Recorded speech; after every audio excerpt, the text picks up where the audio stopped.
Okay, we'll try take two. You wouldn't believe what happened then. I mean, this whole live thing is happening with an iPhone right there, but we had a problem with one of them that we wanted to use, so we had the internet link on a second iPhone that was a Wi-Fi to this iPhone, and everything was running fine, but right at the beginning the internet on this dropped out, and then instead of using the SIM card on this one and the fast connection, it locked into the house connection again, and that's the slow, so we had that staggered thing, so sorry about that. Anyway, hopefully this will work now and keep going. And so I'll just pick up where we were. We're talking about satellite situations. Golden Globe will never have live satellite vision, you know, and not even satellite photos, but we'll wait and see. So really the only information we get from the boats is what you're actually seeing. So we get the satellite tweets, right? That comes in regularly from entrance. We get the 1 weekly satellite phone call, and we get the tracking. So that's the only contact we have with the entrance. There is an extra there that the entrance are using HF single sideband radio, and some of their networks are giving us extra information, like Igor, for instance. Igor in Esmeralda is okay today, by the way, and he speaks fluent Russian. I don't. So every now and then we'll get a phone call or an email from their support crew who is actually working the ham radio connection, giving him weather reports and so on, and telling us what's going on with his steering gear. And apparently he may have solved his steering gear problems. So, so yeah, that's the information we're working with. If there was an incident, we could actually get on the phone and talk to them if we had to, but all their comms are one way. You know, like their texting is one way, and so on. Their weekly phone call you see on the SoundCloud. So, question about HF radios. A lot of people are asking what's the frequencies for the chat sessions. The entrants talk between themselves twice a day, okay, 12 hours apart, and they've got two set frequencies that they can call on. One goes a bit longer than the other, but we don't disclose those, because even if people say, oh, we just want to listen in, we just want to listen in, so sailors around the world could listen in, we know that a lot would be tempted to sort of say, oh, g'day Susie, good luck mate, you know, keep going, and that could muck up the access to that frequency, so we don't actually disclose that. The same with the weather reporting. There is a group of hams that offer a weather report to all the entrants. That's like a private net sort of thing between the ham operators. We don't disclose those frequencies either, because we don't want to bomb it out. Question from Lisa Frost Goodall, maybe a relative of Susie Goodall, I'm not sure, about what warning devices are on board the boats to stop them hitting something. Well, in relation to hitting an island, there's nothing, you know, they don't have radar, or hitting a rock, there's nothing, they don't have radar, but hopefully their navigation is good enough to keep them away from rocks and islands and all that. But in relation to any other ships that are out there, they've got a whole series of things. First of all, they give a good signal. They have radar reflectors, okay, up the mast, an EchoMax, which is a stacked phased array unit, not just a normal octahedral, which isn't as efficient.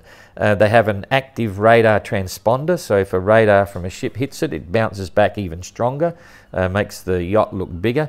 It has a radar alarm, so when the skipper is down below in their bunk, if that alarm goes off, he knows that there's a ship's radar has hit him, and he goes out in the cockpit and looks for it. So Jane just gave me the okay. Apparently the signal is good. It says, need to mention Gregor. She is Gregor? Yeah, Gregor. Gregor, why do I mention Gregor? Annie is watching. Oh, Annie's watching. G'day, Annie. Just got a prompt card. Anyway, so they've got the radar alarm, and then they have for AIS, they also have an AIS alarm. So any AIS signal from another ship coming in, the alarm goes off and says, oop, there's someone out there. That's all compulsory. All the entrants have got that. We then approved what's called an AIS transponder in December last year. So any entrant that wanted to fit one could, and most of them did. The reason we only approved it then is because it was only developed in December last year, and that's basically exactly the same as any AIS unit. It sends the information from the entrance yacht out to anyone that receives the signal saying it's a solo sailor on board, the size of the boat, da-da-da-da, the MMSI number, but the entrant doesn't have anything to see what's coming in, so they can't see their GPS, they can't see their speed or anything like that. So it's a one-way AIS transponder. So they've got all the usual stuff that any ship should have, and hopefully they won't connect with anything. Interestingly, Gregor was telling me yesterday, and we were discussing different things at different times, but all the entrants want to talk to ships because they can get their position, it says and it confirms their celestial navigation. But sometimes the ships aren't answering. So what some have been doing, I mean, it's not a recommended practice, but you know, to get navigational advice and weather advice is important at sea. It could be considered a safety thing. They'll actually organise a collision course with the ship. They're not going in front to get hit, but when you're on a collision course, the ship's radar will show that. You have these targets and shows a little arm and says, oh, hang on, even though they're 3 miles away, they said converging on a collision course. And often that will then make the ship call the yacht, even though the yacht's been calling the ship and no one's answering. So an interesting little snippet there. Funny question from someone, who's going to replace me in 2022, because I'm going sailing in 2022 in the GGR in a Joshua class boat. We're about to announce the next edition of the race on August the 22nd this month, right, in weeks. So stand by for that. It's a preliminary announcement because there are so many sailors out there that actually want to do 22. It's amazing, and there's about 7 have already bought boats, and we've got now confirmed 2 Joshua boats also entering. So who's replacing me? I got no idea, but I'm not going to be in this position. I'll be sailing. There could be 2, 3, 4, 5 people replacing me. Hopefully we'll have a sponsor. We never did get a sponsor for this one. So some of what I do and some of the reason that I'm always popping up is because someone has to do it. And we've got a small tight team, you know, Christoph and Celine and Jane and me, and then we've got, you know, Barry, our media guy in England, and we've got Nick down in Australia, sort of part-time, bits and pieces, but it is a tight team. So so we'll just have to wait and see, but it'll be someone that's very good at what they do. Another question about Susie. Susie broke her spinnaker pole, and a few people asked, oh, is that a real disadvantage? Yes and no. I mean, she's now only got 1 spinnaker pole. Usually in the Southern Ocean and anywhere you go, you're only using 1. There's an interesting side story here. Susie made an innocent mistake that we didn't pick up during the safety inspections. We have a notice of race that says what you can do and can't do, and at the time she was doing her solo transatlantic trials a year before the start of the race, there was a lot of discussion within the group, within the GGR family, and basically you can only have 2 spinnaker poles, and you can't have an extra bowsprit, right, like a sprit for running asymmetric spinnakers and so on. And Susie missed that conversation. So somehow we didn't pick up that she had a demountable bowsprit in the boat. The Rustler 36 doesn't come with a bowsprit, so you can't fit one. But when she sailed through the Canaries film drop, she had this beautiful bowsprit sticking out there, which is fantastic for asymmetrics. So we had to send her a message and say, Susie, please remove the bowsprit and put it away and don't use it again, because it's not allowed under the rules of the notice of race. And I'm assuring you it was an innocent mistake. So she's not been penalised or anything like that. But now she would be really tempted to put that out and use it, but I know she's not. 1 spinnaker pole in the Southern Ocean, it's fine. You know, you usually have 1 sail boomed out. Very rarely would you use 2 poles. So I don't think it's a major problem. It would have been nice. She would have preferred to have 2, but it shouldn't slow her down too much. Okay. A question about the bolt that was found on deck in Coconut. As some of you may have seen, Captain Coconut gets up and says, whoa, 100mm long 8mm bolt sitting on the deck, and he had no idea where it came from. Well, I can't give you an answer on that because he hasn't actually come back and said what it was from, or whether it was critical, or whether he even found out. I don't know, and we'll have to stay tuned for more on that one. Another interesting one from Eddie Stephanie about the boats and the skippers. He said something like this, that same boats, there's a lot of Rustler 36s. You've got Jean-Luc Van den Heede, you've got Philippe Peche up the front, you know, they're pushing along. Jean-Luc actually shortened his mast. He took about 75 centimetres off his mast, new mast with a slightly narrower section to save weight aloft, and then he put furling gears on it, which is a weight penalty, which is decreasing performance. But Philippe Peche has got wire forestays, taller mast, he can run bigger spinnakers, bigger sails, and yet you know, Jean-Luc is sitting there right with Philippe Peche. So what's the big deal? This is a classic plus and minus situation. You know, Philippe Peche has got you know, better performance, bigger sails, you know, better performance because he's got no furling gear, better sail shape, bigger sails. But Jean-Luc is taking the, balancing up the weight disadvantage and so on. He's got furling gears. He's using a lot less weight. He's pulling ropes. And once again, it's this whole argument, is it easier or best to be decreasing and increasing the size of your sails quickly and easily versus have a better sail shape and bigger sails? So I think you'll see this play out even more. But I can tell you now, the game plan for those that went with hanked sails for having better sail shape and so on was all about the Atlantic legs. They need to get a break in the Atlantic legs, because in the Southern Ocean legs, they're at a real disadvantage. And so now the Atlantic leg's nearly over, and Jean-Luc and Philippe are right beside each other. So maybe it didn't work for Philippe this time. When you come back around Cape Horn and you head back up again, it's twice as important, because tactically there's a couple of things there where you've got two parts of the Atlantic Ocean to get a break. Coming back to Les Sables d'Olonne here. In this one, once you get below the equator here, you sort of got to streamline down, so it's not as important. So it could still happen, but if Philippe Péchet is too far behind Jean-Luc when they get to Cape Horn, who knows? But it's a long way. I mean, it's all speculation. But it's interesting to watch that whole issue.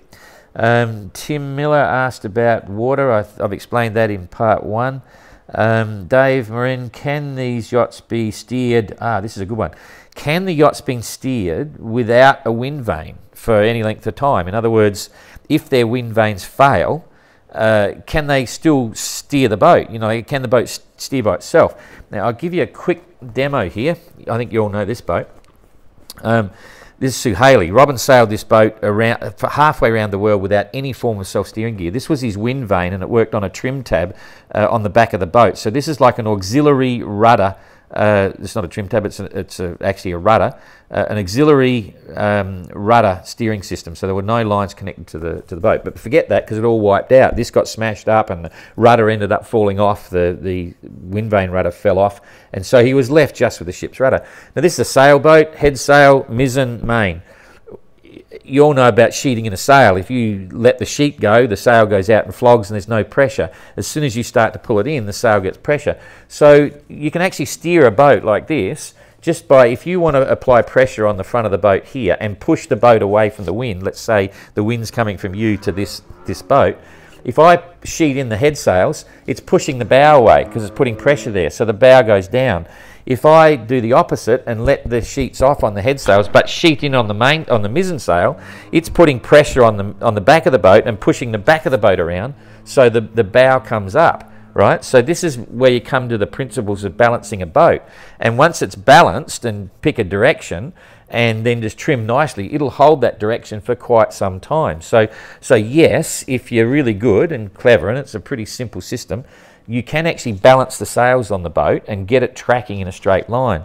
It's a lot easier on a ketch, which is one of the reasons that, like a Biscay 36 is pretty good for that. If your wind vane's not working, you can balance the boat and keep going. Or any of the ketches, like Tommy's got a replica of this boat, and it sails and tracks really well, even without a wind vane. It's not perfect, because the problem to the equation is that as soon as you get the boat balanced and you've got the pressures right in the sails and you're steering the course you want, a wave comes along, goes bang, knocks the boat out of balance, and whoop, you're all up creek and bloody going the wrong way again. So it is possible. There's some other things you can do, what they call sheet to tiller, where you have your backwind to sail and you have the sheet coming down here and you put it on the tiller. So the sails then become the wind vane on the back. There's nothing in the water, but as the boat goes off course, one of the sails is actually being presented more to the wind and pulling the sheet, and that sheet is connected to the tiller. You've got to set up a bungee in the tiller. I won't go into it, but if you Google sheet to tiller steering on a yacht, you'll see how all that works. So there is a way to do it. Some of them have practiced it, not many have. If they've got a catch rig, they've got a huge advantage. So that's another one. Okay, Michael De Lorenzo, interesting question. There's huge contrast in the boat preparation between 1968 and 2008. Would I pass a comment? 2018, you're exactly right. I mean, I've got to say, when Robin was preparing Suhaili, he didn't really have a context of what to prepare for. He'd sailed the boat non-stop for 78 days, I think it was, from Cape Town to England, you know, when he was bringing the boat back to England. So he understood what long distance sailing was all about, but all the way around the world, no one had ever done it. You know, no one knew it was even possible. So he took truckloads of stuff, not only lots of tins of bully beef and, you know, bags and bags of onions and potatoes and stuff like that. He took so many spares. But the smart thing was, he could replace everything on that boat. He could re-rig the boat with all the standing rigging. He used wire clamps and all that stuff. He figured he'd have to keep rebuilding. He didn't know how much. So he actually prepared the boat really well. Where he was maybe at a disadvantage by today's standards, he had a timber boat, had issues. You know, the cabin side got whacked in a big knockdown before he got past Cape Town, and water was streaming in. The whole cabin top could have been washed away. But he was able to then repair it again with big screws, and it's timber, you know. He's just working on a timber boat, and he kept patching it up. He had to patch up the garbage straight down the bottom when it was leaking, you know, diving over the side, all these things.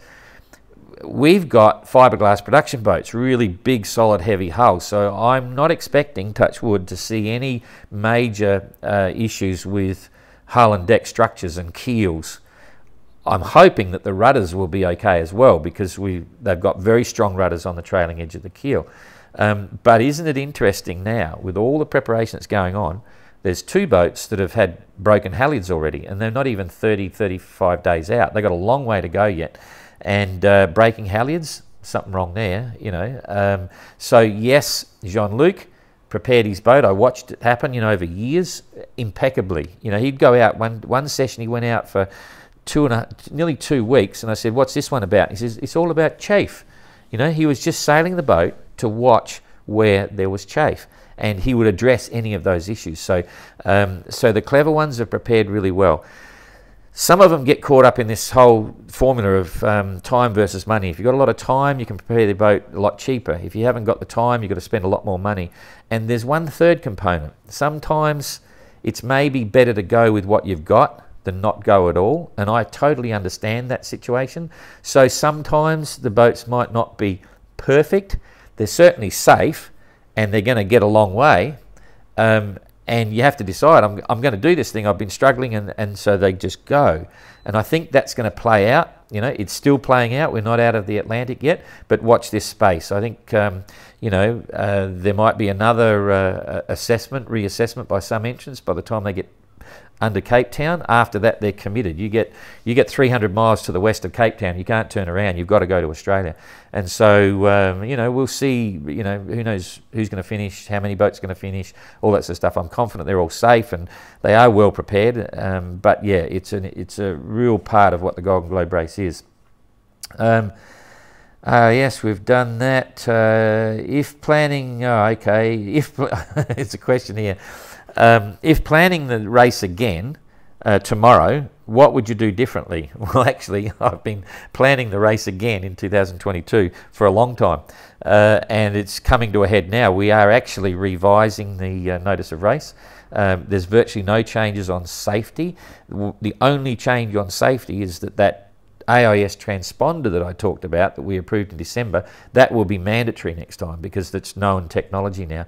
Everything else will stay the same. We are looking seriously at the issue of HF radio communications and weather forecasting. It's a real discussion point at the moment because there's no doubt that some of the entrants in going south now are getting very good weather.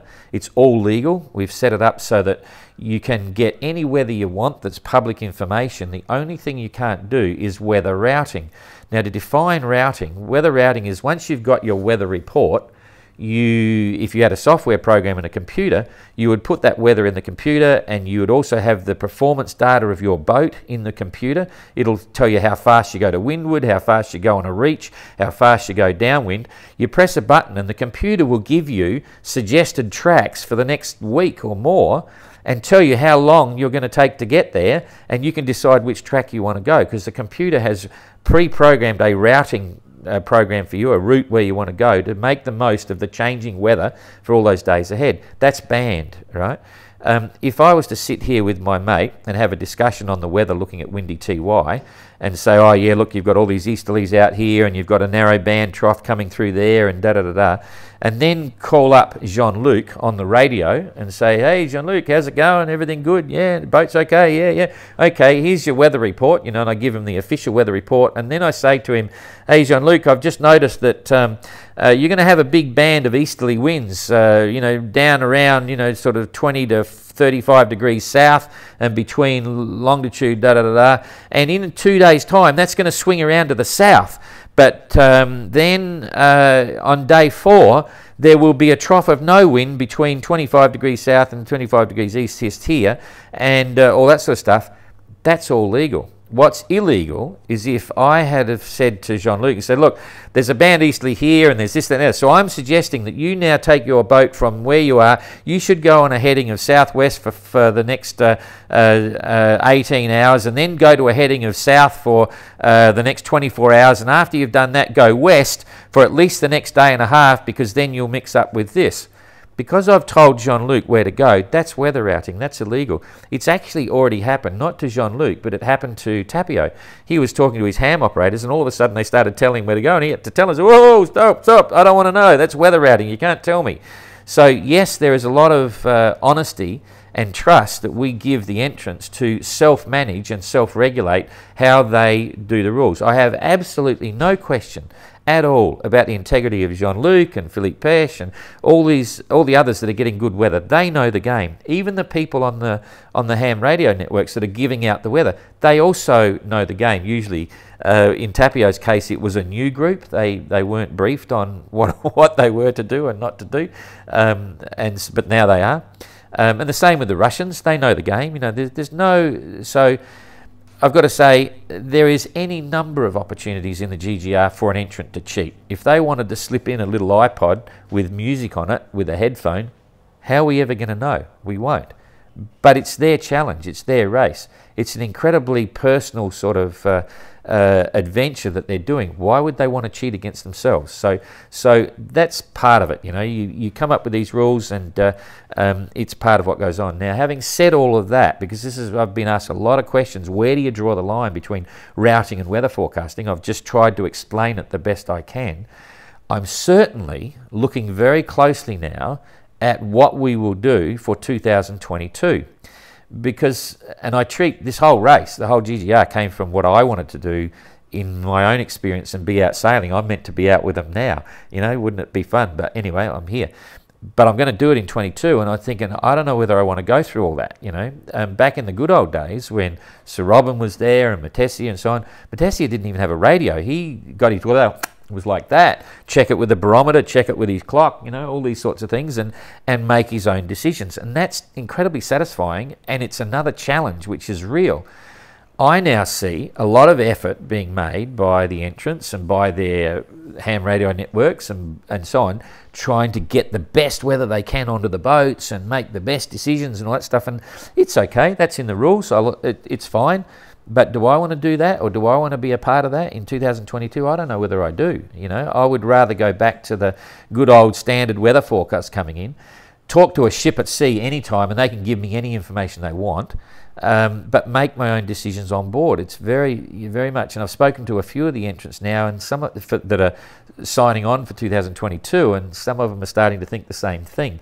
We want to level the playing field and make it even more of a personal thing. So that's one thing that we are looking at closely, so watch this space, But certainly what's going on now, it's all part of the fun. It's an incredible challenge, and I think you'll find that when they get into the Southern Ocean and they start blasting across the bottom, the weather reports they're getting, it won't be so tactical. It'll be all about safety and missing storms, and we have a facility there. If we, as the organisers, see a particularly bad storm coming, and an entrant or a group of entrants are in a bad position, and we think that they're not getting appropriate weather, we will, if we think it's the best thing for safety, we will advise all of the entrants or a group of entrants or an individual entrant that there's severe weather coming and where they should best head to avoid it. And that's pretty much common sense. So an interesting point there.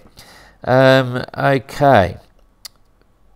I think that's probably enough for now. There's quite a lot of stuff. And just stand by as soon as I can see the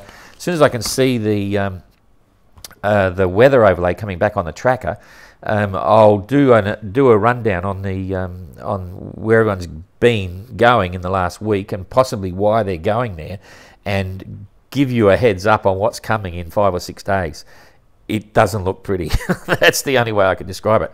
In two senses. One, it's incredibly tactically challenging. Boy, I hope not, but it looks like Mark Slat's out to the west is going to be a challenge to get across now underneath there, and the others, they're going to have some big wins maybe sooner than they thought. So so stand by for that. And one final one I'm going to do, I'm going to try and get Jane here to play. Oh, another question I had before we go is someone asked me if any of the entrants got guns on board. I don't know whether you saw that. Why would they have guns on board? But it particularly refers to this photo of Sir Robin on Suhaili just as he was coming home and just as he got back. He's got his trusty 303 there ready to go. So someone's obviously referring to that. We're not really worried about pirates. And when we're talking about HF radios, I don't know whether many might have seen this photo. This is the HF radio set that Robin had. It was very intermittent. It eventually failed and he had no radio comms. You all know the story and so on. But that radio is actually in the National Maritime Museum in Cornwall. His radio, the one that he used, I've seen it and had a look at it and had a play with it. It's all pretty cool. So, but HF radio is very important for this. But I'll just show you how cool a place. Oh, one last one. Okay, I was asked a question about the first aid kits. This is all the boats have kits developed by MSOS, an organisation in England, in the UK. That's who we use for our 24-hour telemedicine, emergency medicine backup. So if an entrant has a problem, they ring the guys at MSOS, and they come to it. Dr. Spike Briggs, who wrote this book. He wrote this book with Mackenzie. And this book is in the first aid kit. The first aid kit is fantastic. It's all in a really cool case and so on. We've had nearly half a day briefing with all the entrants on how to use it. And the particular question was in reference to the hard drugs on board, as in painkillers and so on. And so I won't go. This is a rundown of the whole kit, okay, the whole first aid kit and what's in it. It's segmented into different categories, okay? So you have dressings and splints, that's pretty self-explanatory. You then have equipment like syringes and pen torch and thermometer and urine testing strips and forceps and artery clamps, scissors, gloves, all that sort of stuff. Dressings is all about dressings and, antiseptic and bits and pieces. Then you've got gut and seasickness, different aspects there, things that you might need there. Skin repair, you've got staplers, you've got skin adhesive, you've got skin like glue, like super glue to stick things up. Then you've got eyes, mouth and skin, that's eye washes and tooth kit and so on. Then down here you've got a whole list of antibiotics that we're using, analgesics, another sort of form of pain killing. You've got the emergency and allergy, adrenaline and all sorts of stuff. And then you've got the painkillers. Now, the main form of painkillers, which was where a couple of questions were directed to, the bottom line is just paracetamol, 500 milligram tablets. So that's pretty normal. That's for mild to moderate pain. And also ibuprofen for mild to moderate pain. And the big one is tramadol. That's the one for moderate to severe pain. So there was a decision made not to go with like morphine and even pethidine. I mean, that's all been overcome. We do have injections and stuff for different things, but the number one painkiller is tramadol, 50 milligram caps and tabs. So, but what I will say, I've done heaps of first aid courses over the last sort of 40 years at all different levels for all sorts of different reasons. I'm still a commercial captain in Tonga, and got current medicals and all that sort of stuff, medical kits. And I've had all sorts of books. I've had Ship's Captain's Medical Guide, First Aid Afloat, and I've had all the different ones that you can ever possibly imagine. This one is a ripper. This is the one that Dr. Spike did. You can actually buy this, and this is an ad. There's no money in it for me, but I've got to tell you, the reason this book is so good, it's not too big, it's pretty simple, but it covers everything, and it covers it from the perspective of, there's a problem, what do I do? Grab this book, and it's all there. Even if you had the medical training, this is the review while you're actually doing it, and it's concise and it's specific, and it doesn't go into all the waffle. It's very specific on what you need to know, and it lists the entire thing as far as first aid contents go. So everything you see on this list is all in here. So to give you an idea, it is called, you could Google this, Skipper's Medical Emergency Handbook, First Aid at Sea by Dr. Spike Briggs. And if you've got a problem, send me a comment and I'll send you the details. But it is really cool. And the first aid kits are very good. Hopefully you never have to use them. But I just want to show you something before we go. I'll just pull this out and I'll just walk it over and show you how cool a place this is here.